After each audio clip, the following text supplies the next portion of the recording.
Au mois d'août dernier, les familles hébergées au foyer Béthanie protestaient contre la fermeture de l'établissement. Cette structure d'hébergement pour victimes de violences accueillait depuis de nombreuses années des femmes et des enfants en difficulté.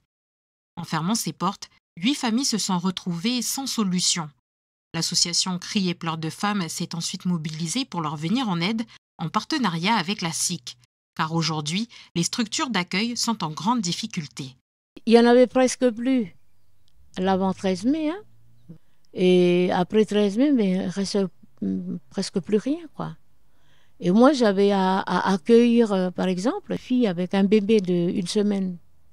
Il n'y a pas de centre. Le 13 mai a été révélateur de choses, mais ces situations-là étaient déjà là avant le 13 mai.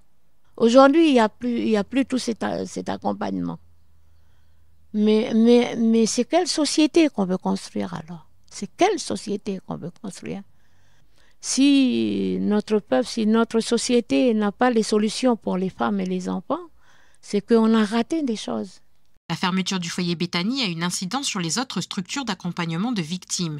À titre d'exemple, l'association Accueil, qui gère le foyer Les Manguiers, Macadam ou encore le foyer d'urgence, affiche complet depuis le 13 mai.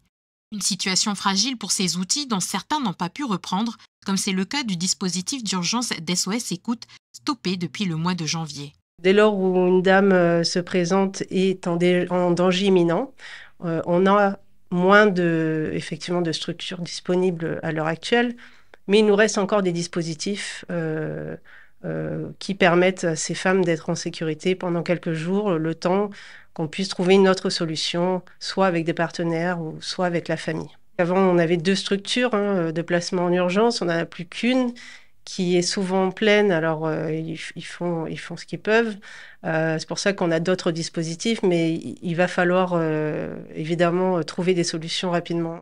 Si durant la période des émeutes, les appels de victimes de violences conjugales ou intrafamiliales ont fortement diminué, le bureau d'aide aux victimes constate une nouvelle hausse depuis le mois d'août.